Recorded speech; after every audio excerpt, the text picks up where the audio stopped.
kalbant apie plombų iškritimą, vėlgi pacientai dažnai atvyksta dėl iškritusios plombos dantyje, kuris yra plombuotas jau kažkada seniau. Ir būtent toje buvusio užpildo vietoje mes galime tuomet stebėti paprastai kažkokį jau prasidėjusių kariozinį procesą, dėl kurio ta plomba ir iškrenta. Kritus plombai vėlgi reikėtų tikrai nedelsti ir kreiptis pas gydytoją odontologą, nes paprastai tariant,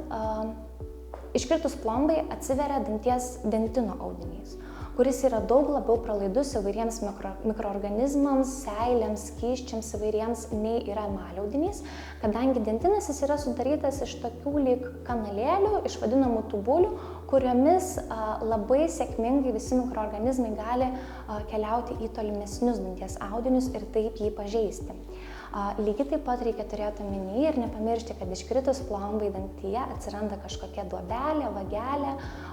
kurioje maisto likučiai yra linkę užsilaikyti ir kuriuos pacientui ne visada yra pačiam labai paprasta išsivalyti. Dėl to tas karieso vystymosi procesas jis pagreitėja ir būtent dėl tos priežasties, jeigu pacientai nesikreipia iškritus plombai, dažnai randame, jog iš tiesų toje vietoje būna jau nemažas kariesas, kurį reikia gydyti ir galbūt vėliau prieiname prie vėlgi kažkokių komplikacijų, tokių, kad reikia ir danties protezavimo ar netgi kanalų gydymo.